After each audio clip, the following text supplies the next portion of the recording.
Gosh, it's hot out there.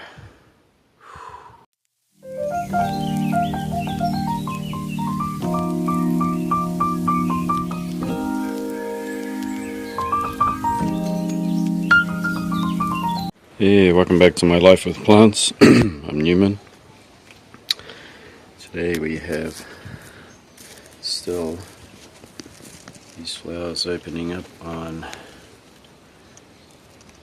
this Cattleya that I've had for years. It's got lovely yellow flowers. Once again, during this August weather, we got temperatures that go over 35 on this balcony. In particular, it'll go up to 40. So there's only so many plants that can handle these conditions. Some of them being jumbo Cattleya.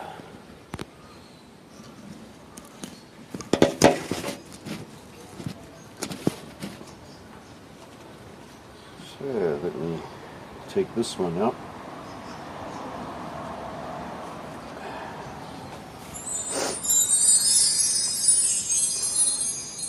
This is a Cattleya that I grow on the balcony here.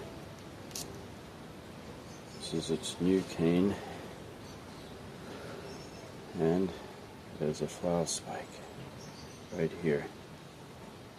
It's called Rhyncholaeliocattleya Young Kong.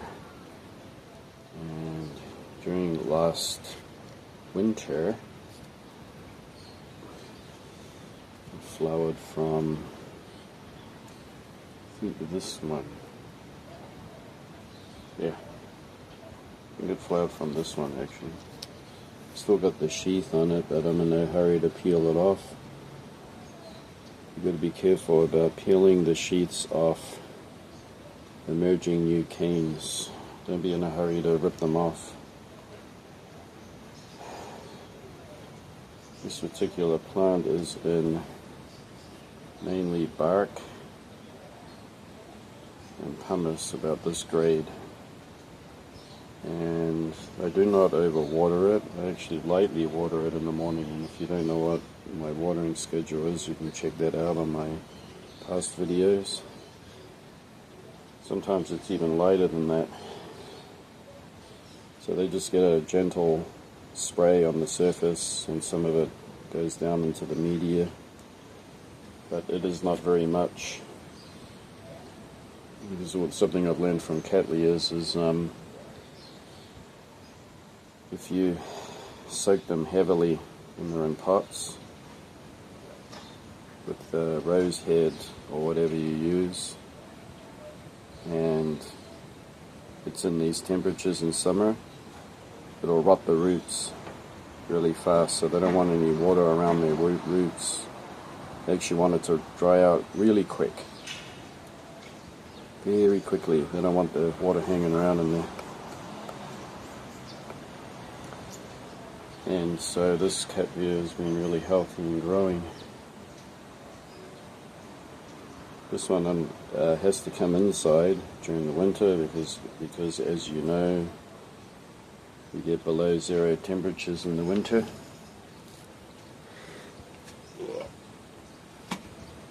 Let me put that down. This one. If I can get it out. Turning into a monster. The reason why this is a monster is it's a Laeliocattleya hybrid. And it's called Dinard's Blue Heaven. Blue Heaven hasn't ever had a flower yet, but it certainly has grown for me. And up here you can see a sheath, so it's going to try once again. It has a habit of flopping over quite a bit with the new growths. It can be quite hard to keep in the pot. It's got that Laelia ancestry in it, so it's at times it'll stand up straight, other times it'll try to flop over. There's a real wild root system in there, and this one does come in during the winter.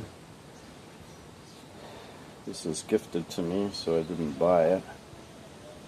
and you can see some damage from last year. This is, I kept it out a little bit too long going into autumn, and we had some rains that were quite cool. Got down to about 15 degrees, I think, with that rain. Didn't particularly like that. But as far as growing goes, it's very, very easy. It gets the same kind of watering as the other Cattleya. It's more forgiving. I haven't had any disease issues on this. It has had some black speckling every now and then on the leaves, but most of all it is very, very tough, and I don't I think if you have trouble with Cattleyas, you want to go to Laelias. They have beautiful flowers. Some of them have fragrance, and they are easier. So if you have trouble with Cattleyas, go to the Laelia types. We'll try some Laeliocattleya's.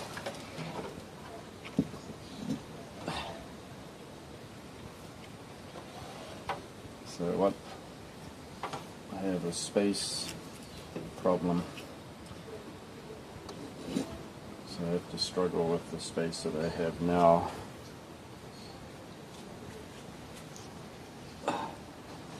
And also having huge Cattleyas everywhere isn't something that I can really manage, so I don't have many. Those are the only two I have that are large. The rest I have are miniatures. I'll let you see those. First I'll put this back.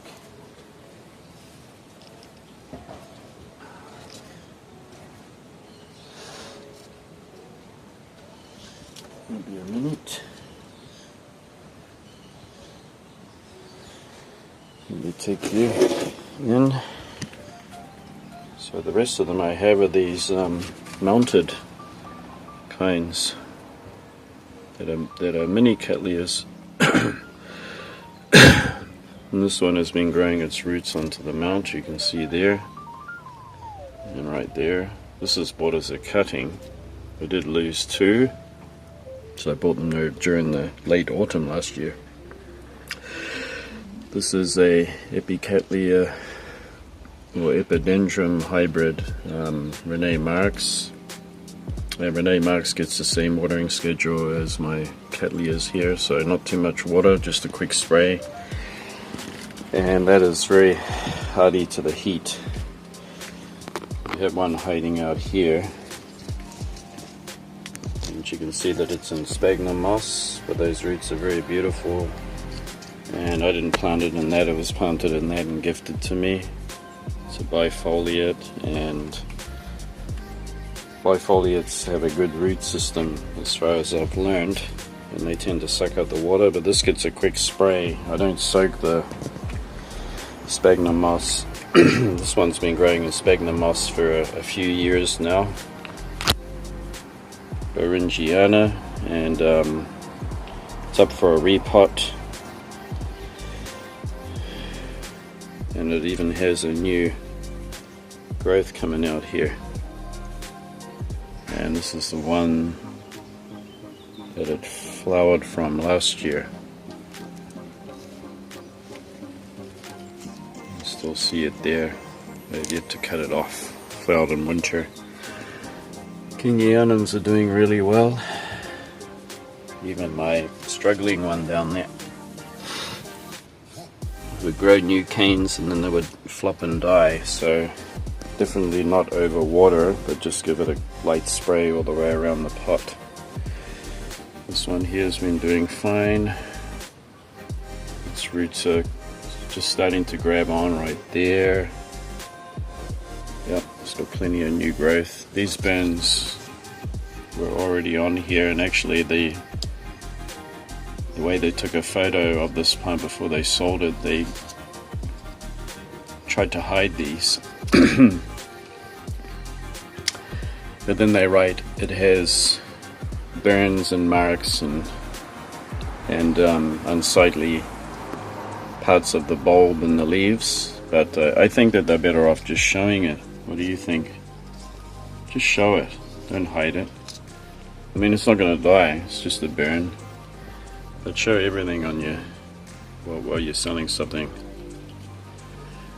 And up here, this one's doing much better. Has this new bulb coming away, which is making its way. It's got roots going into this basket. It's just something I decided to try out, growing in a basket with nothing but pumice. And this one you just saw the flower of. It's beautiful yellow. That one gets a quick spray in the morning, nothing much. It'll dry out really quickly and it likes it that way. And this here is a Bifrenaria Taranthiana that absolutely loves the heat. Loves it. Grows like anything. Grows very well. I bring it in during the winter. This is its new bulb. I think I either didn't stress it out enough to make it flower, or the plant is just still quite small. But my flower this winter. It's on sphagnum moss too. And up here is one of the cattleyas.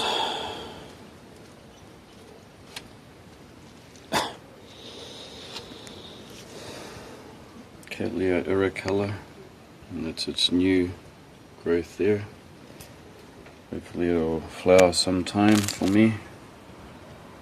Doesn't mind a little bad burn on there last summer. August weather, huh? This is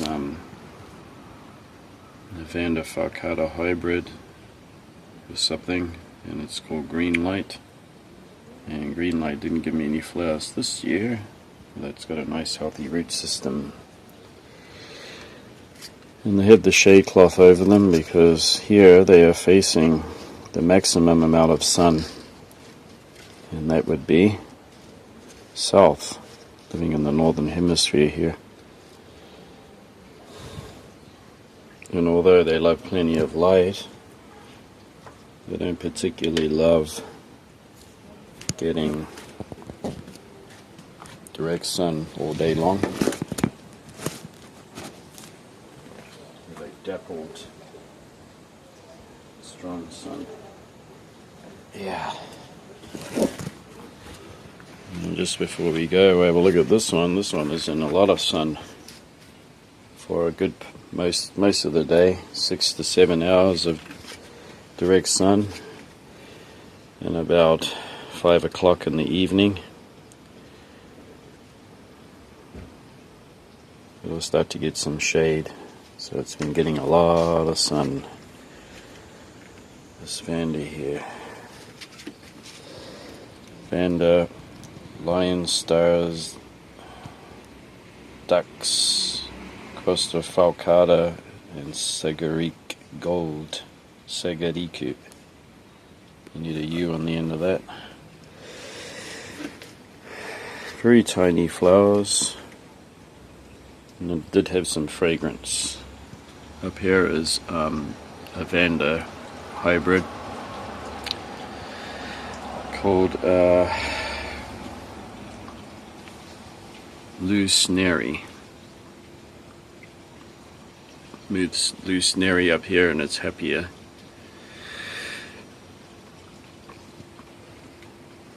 Once again, they like to dry out between waterings pretty quick. Down here is an African or Tanzanian orchid that Matthew in Australia, and if you want to check out his channel, I'll put a link up here. Where's my finger? Right up here. Matthew in Melbourne, he bought one of these. This one's my one. These are its last 2 growths that it produced last year, and it's pretty good at producing keikis out of the cane. And this is in a lot of sun. As you can see, it's a little yellowy. That's how it likes it. It's in a kind of a terrestrial mix there. Pumice and just ordinary potting mix. I'm pretty sure if you look down there, if we can get this to focus, you can see right there by the chopstick there's a new growth coming out. It's got fleshy roots too, and it's yet to flower. This kind of doesn't grow too quick, but it is a lithophyte by nature, so you better let it dry out between waterings. Definitely don't overwater it. It does have thick fleshy roots, and this thing here is just a native of Madagascar if you are looking at it. It's in the Orchids family. You can see the milky sap because it got knocked around a little bit. It's growing up pretty tall. Yeah, and that's it for today. Hope you enjoyed it, and we'll see you back next time. Bye bye.